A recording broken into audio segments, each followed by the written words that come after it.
presented by Divana Enterprises. میرے آقا صلی اللہ علیہ وسلم کے پیارے دیوانوں، اس وقت ہم جن مسائل سے دوچار ہیں وہ ہمارے دانشوروں سے پوشیدہ نہیں ہیں۔ ایک طرف ہماری قوم کا حال یہ ہے کہ پوری دنیا کے اندر امت مسلمہ کو کچلا جا رہا ہے، دبانے کی کوشش کی جا رہی ہے، معاشی طور پر مسلمان کو انتہائی نیچے سے نیچے سطح پہ لے جانے کی کوشش کی جا رہی ہے۔ علمی سطح پر مسلمانوں کا حال یہ ہے کہ جو لوگ راستے صاف کرتے ہیں ان سے زیادہ مسلمانوں کی علمی پوزیشن کم ہے۔ میرے آقا صلی اللہ علیہ وسلم کے دیوانوں، بڑی معذرت کے ساتھ اگر میرے جملے برے لگے تو معاف کرنا، اس وقت پوری دنیا کے اندر اگر لاجوں میں سب سے زیادہ کسی کی بیٹیاں بیچی جا رہی ہے تو وہ مسلمانوں کی بیٹیاں بک رہی ہے، مسلمانوں کی آبرو بک رہی ہے۔ برقع پہن کر کے مسلم بیٹیاں سگنلوں پر بھیک مانگ رہی ہے۔ مسلمانوں کو غلام بنانے کی تیاری کی نہیں جا رہی ہے، بلکہ مکمل منصوبہ تیار کر لیا گیا ہے کہ آئندہ چند سالوں کے اندر قوم مسلم کو غلامی کی زنجیروں کے اندر جکڑ دیا جائے۔ آنے والی نسلوں کا حال اللہ رحم و کرم فرمائے کہ اللہ اکبر، ہماری نسلیں آزاد رہ بھی سکے گی یا نہ رہ سکے گی۔ اللہ اکبر، ان سارے حالات کے اندر جبکہ مسلمان لٹ رہا ہو، جبکہ مسلمان پٹ رہا ہو، جبکہ مسلمان تباہی کے دہانے پر پہنچ چکا ہو، جبکہ مسلمانوں کو کوئی جائے پناہ نہ ہو، جائے امان نہ ہو، ایسے وقت میں اس امت کو عزت و وقار کے ساتھ زندگی گزارنے کی راہ کیسے مل سکتی ہے؟ امت کو تباہی کے دہانے سے نکال کر کے کامیابی کی شاہراہ پر کیسے گامزن کیا جا سکتا ہے؟ میرے آقا صلی اللہ علیہ وسلم کے پیارے دیوانوں، اگر اس فلسفے کو گزشتہ صدی میں کسی نے بیان کیا ہے تو وہ امام اہل سنت امام احمد رضا خان محدث بریلوی کی ذات ہے۔ میرے پیارے آقا علیہ السلام کے دیوانوں، امام سے محبت اس لیے کی جاتی ہے، امام کے تذکرے اس لیے کیے جاتے ہیں کہ امام احمد رضا نے جتنے عناوین پر محنت کی ہے ان سارے عناوین کی جان، اللہ اکبر، جو ہماری دنیاوی اور اخروی کامیابی کے لیے صرف ایک عنوان کافی ہے۔ امام احمد رضا نے ہر عنوان پر محنت کی۔ وہ مصلح بھی ہیں، وہ فقیہ بھی ہیں، وہ محدث بھی ہیں، وہ مفکر بھی ہیں، وہ مدبر بھی ہیں، وہ اپنے وقت کی عظیم خطیب بھی ہیں، وہ اپنے وقت کی عظیم ادیب بھی ہیں، وہ اپنے وقت کے عظیم شاعر بھی ہیں، وہ اپنے وقت کے عظیم ماہر علوم ارضیات بھی ہیں، علوم فلکیات بھی ہیں، ریاضی کے علوم کے بھی ماہر ہیں، سائنسی علوم کے بھی ماہر ہیں، علم تصوف کے بھی ماہر ہیں۔ وہ کم و بیش 108 علوم و فنون کی ماہر شخصیت ہے جس کو امام احمد رضا کہا جاتا ہے۔ لیکن امام احمد رضا نے کسی فن میں بالکل جان ڈال کر یا جان فشانی کے ساتھ محنت نہیں کی ہے۔ امام احمد رضا کے لیے یہ سارے علوم بس یوں ہی روا روی کی بات ہے، امام کو اس پہ ناز نہیں ہے۔ امام احمد رضا کے لیے اللہ اکبر، اگر زندگی کا کوئی عنوان ہے، امام کی زندگی کا کوئی عنوان ہے اور جس عنوان پر امام احمد رضا ناز کرتے ہیں وہ کوئی اور عنوان نہیں ہے، وہ عشق مصطفیٰ ہے، وہ محبت رسول ہے، وہ حضور کی عظمت ہے، وہ حضور کی چاہت ہے، وہ حضور کی بارگاہ میں اپنا سب کچھ قربان کرنے کا جذبہ ہے۔ اسی لیے تو امام احمد رضا اپنی کسی نسبت پہ ناز نہیں کرتے بلکہ نسبت عشق رسول پہ یوں ناز کرتے ہیں، کروں تیرے نام پہ جاں فدا، نہ بس ایک جاں دو جہاں فدا، دو جہاں سے بھی نہیں جی بھرا، کروں کیا کروڑوں جہاں نہیں۔ نعرہ تکبیر، نعرہ رسالت، مسلک اعلی حضرت، عشق محبت، عشق محبت۔ یہ ایک ایسا عنوان ہے، آج ہماری قوم کا جوان ہراساں ہے، ہماری قوم افسردہ ہے، حکومتیں آتی ہے بدل جاتی ہے، ہر آنے والا پیروں تلے کچلنے کی کوشش کرتا ہے۔ میں نہ کوئی سیاسی آدمی ہوں اور نہ کسی سیاسی پارٹی سے میرا تعلق ہے، لیکن اتنا ضرور کہوں گا، دنیا دنیا کی کوئی سیاسی پارٹی مکمل طور پر مسلمانوں کے حق میں مفید نہیں ہے. کوئی زیادہ نقصان دہ ہے, کوئی کم نقصان دہ ہے, البتہ نقصان دہ سب ہیں. لیکن اللہ اللہ ہماری قوم دیکھ رہی ہے ہمارے مسائل کا حل کہاں ہے, ہمارے مسائل کا حل کہاں ہے.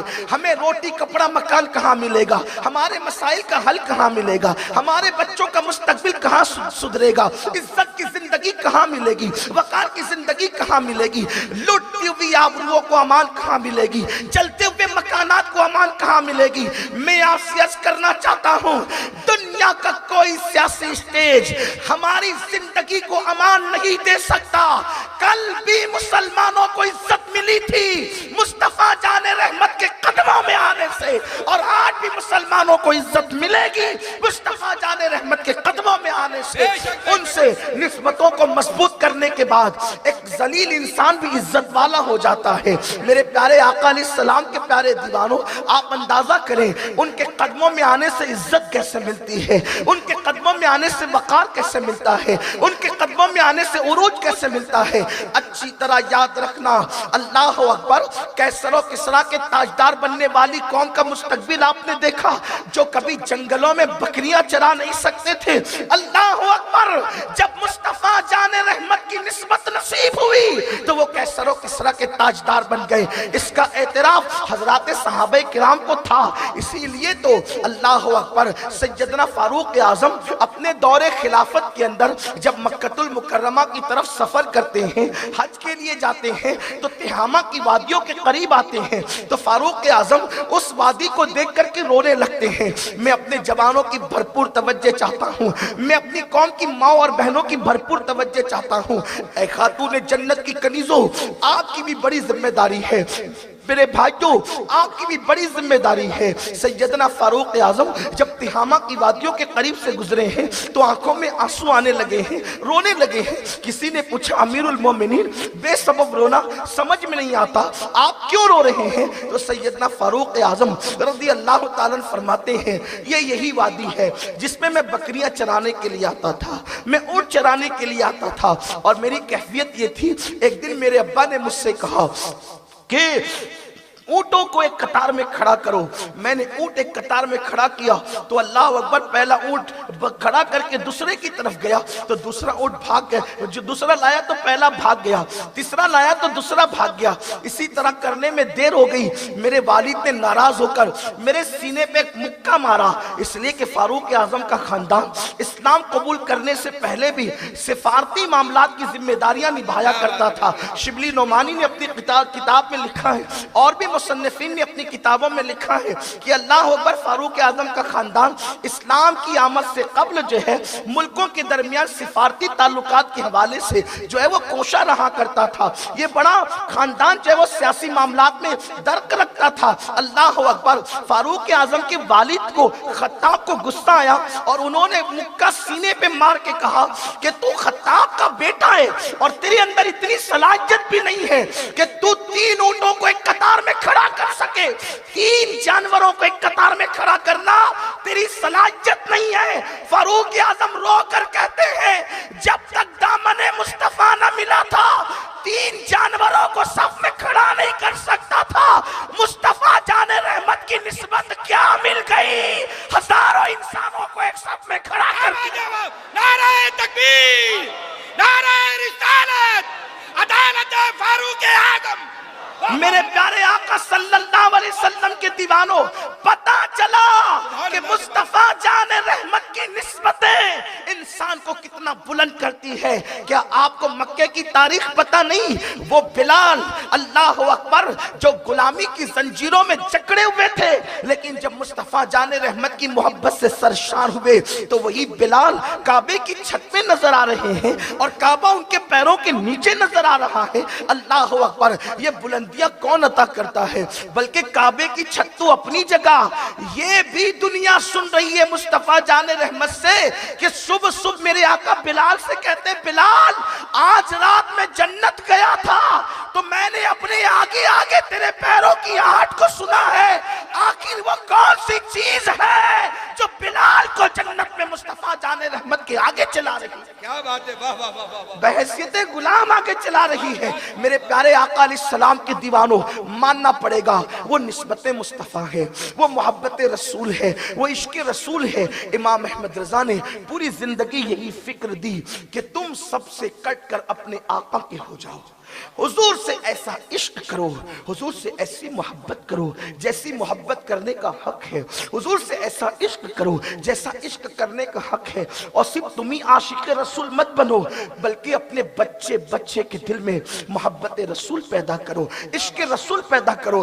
امام احمد رضا نے ساری زندگی یہی درس دیا۔ وہ اپنے وقت کا کیسا عاشق رسول تھا کہ جو سوتا تھا تو بھی محبت رسول میں ڈوب کر اور اپنے وجود کو بشکل محمد کر کے جو ہے وہ اللہ اللہ سر کے نیچے ہاتھ رکھ کر کونی کو باہر نکال کے کمر کو سمیٹ کر پیروں کو سمیٹ کر کہ بشکل محمد بن جائے۔ اور پھر کہتے بھی ہیں کہ میں نے حدیث پاک میں پڑھا ہے کہ جب کوئی اس شکل سے سوتا ہے تو ہزاروں فرشتے اس وقت کھڑے ہو کر اس کے لیے مغفرت کی دعا کرتے ہیں۔ میرے پیارے آقا صلی اللہ علیہ وسلم کے دیوانوں، صرف ایک بات آپ سے پوچھنا چاہتا ہوں، اللہ اکبر، اگر مصطفیٰ جان رحمت کی نام کی شکل انسان اپنے وجود کو دے دے تو سونے والے پر ہزاروں فرشتے پہرا دیتے ہیں۔ آپ سب کی توجہ چاہتا ہوں، اگر جسم کو سوتے وقت بشکل محمد کی شکل دے دے تو ہزاروں فرشتے تمہاری حفاظت کے لیے کھڑے ہوتے ہیں۔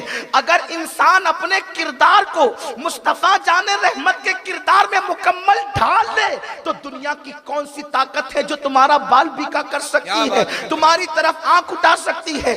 یاد رکھنا، انقلاب آوارہ لوگوں کے ذریعے سے نہیں آتا، انقلاب عیاش لوگوں کے ذریعے سے نہیں آتا، انقلاب زانی اور شرابیوں کے ذریعے سے نہیں آتا، انقلاب تو عاشقوں کے ذریعے سے آتا ہے۔ میرے پیارے آقا صلی اللہ علیہ وسلم کے پیارے دیوانوں، امام اہل سنت سیدی اعلیٰ حضرت کا سب سے بڑا کارنامہ یہی ہے کہ انہوں نے امت محمدیہ کے دل میں عشق رسول کی جو چنگاری 1857 کے بعد بجھانے کی کوشش کی گئی تھی، میرے امام نے از سرے نو اس کو ہوا دے کر کے، اس کو روشن کر کے شعلہ جوال بنانے کی کامیاب کوشش کی ہے۔ یہی وجہ تو ہے عاشقان رسول جب خراج پیش کرتے ہیں تو یوں پیش کرتے ہیں، ڈال دی قلب میں عظمت مصطفیٰ سیدی اعلیٰ حضرت پہ لاکھوں سلام۔ وہ امام کیسا امام ہے، اللہ اللہ، آئیے ذرا ان کا عشق رسول دیکھیں، ان کی محبت رسول دیکھیں۔ میرے پیارے آقا علیہ السلام کے دیوانوں کہتے ہیں کہ جب زلیخا کو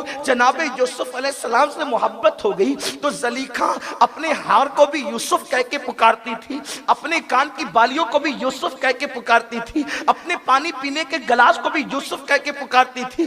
لوگوں نے کہا وہ ہر چیز کو یوسف کہتی تھی، لیکن صوفیہ کہتے ہیں نہیں نہیں، اس لیے کہ دوئی جو ہے وہ منافقت ہے، وہ محبت نہیں ہے۔ جہاں پر دوئی ہوتی ہے وہاں پر محبت نہیں ہوتی۔ جہاں عشق ہوتا ہے، عشق بڑا باغیرت ہوتا ہے یار، عشق تو اتنا باغیرت ہوتا ہے کہ وہ سب سے کٹا کر کے صرف محبوب کا بنا کر کے رکھتا ہے۔ تو آخر گلاس کو یوسف کہنا یہ عشق زلیخا کی توہین ہے، اللہ اکبر، ہار کو یوسف کہنا یہ عشق کی توہین ہے۔ تو آخر پھر وہ ہار کو گلاس کو یوسف کیوں کہتی تھی؟ وہ ہار اور گلاس کو یوسف نہیں کہتی تھی، حسن یوسف میں اتنی فنا ہو گئی تھی کہ وہ گلاس دیکھتی تھی تو جلوہ یوسف نظر آتا تھا، وہ ہار دیکھتی تھی تو جلوہ یوسف نظر آتا تھا، وہ درخت دیکھتی تھی تو جلوہ یوسف نظر آتا تھا۔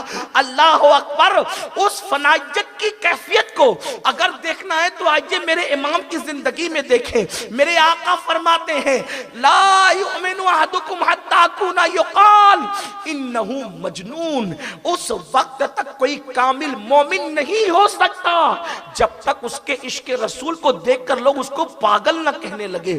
اللہ اکبر، یعنی عشق اس منزل پر پہنچے کہ لوگ اس کو پاگل نہ کہنے لگے، اس وقت تک وہ کامل مومن نہیں ہو سکتا۔ آؤ ذرا دیکھو، یہ امام اہل سنت کی فکر آپ کو بتا رہا ہوں۔ جب کوئی بندہ اللہ اکبر کعبۃ اللہ کی طرف جاتا ہے اور جانے کے بعد وہ چاہے زمزم پہ پہنچتا ہے اور زمزم پیتا ہے، سچ سچ بتانا، اپنے دلوں پہ ہاتھ رکھ کر سنیوں ایمان لگتی کہنا آپ بھی گئے ہم بھی گئے. زمزم پہ پہنچے تو وہاں یاد کس کی آئی؟ جناب اسماعیل علیہ السلام کی. اس لیے کہ زمزم ملا جناب اسماعیل علیہ السلام کی وجہ سے ملا, ان کی ایڑیوں کے صدقے میں ملا. لیکن یہ امام کیسا فنا فی الرسول ہے, اللہ اکبر, کہ زمزم پہ پہنچ کر بھی ان کو ابراہیم اسماعیل بعد میں یاد آتے ہیں, پہلے محبوب کا جلوہ نظر آتا ہے اور یوں گنگناتے ہیں. ان کو بے مانگے ملا, ان کو رگڑ کر ایڑیاں, انداز تو دیکھے, ان کو بے مانگے ملا, ان کو رگڑ کر ایڑیاں. صاحب کوثر کے ہمسر صاحب زمزم نہیں, انہیں کوثر مانگے بغیر ملتا ہے, انہیں زمزم ایڑیاں رگڑ کر کے ملتا ہے. ان کو بے مانگے ملا, ان کو رگڑ کر ایڑیاں. صاحب کوثر کے ہمسر صاحب زمزم نہیں. اللہ اکبر. جب لوگ کعبۃ اللہ شریف کی زیارت کرتے ہیں, کعبہ دیکھتے ہیں, تو لوگوں کو جناب ابراہیم و اسماعیل کی قربانیاں یاد آتی ہے نا, کہ کتنی محنت کی ہے باپ بیٹوں نے مل کر کے, کیسے عمارت تعمیر کی ہے. لیکن یہ عشق و محبت کا امام ہے. لوگ کہتے ہیں ایک بریلی کے پٹھان کا اتنا ذکر کیوں؟ تو ہم بتاتے ہیں ہم نسب اور خطے نہیں دیکھا کرتے, نبی کا جو غلام ہے ہمارا وہ امام ہے. نعرہ تکبیر, نعرہ رسالت, زندہ باد زندہ باد زندہ باد. کعبۃ اللہ دیکھ کر لوگوں کو جناب خلیل کی یاد آتی ہے, لیکن میرا امام جب کعبے پہ نظر کرتا ہے تو وہاں بھی جلوہ محبوب یاد آتا ہے, اور کہتے ہیں ہوتے کہاں خلیل و بنا کعبہ و منا, لولاک والے صاحبی سب تیرے گھر کی ہے.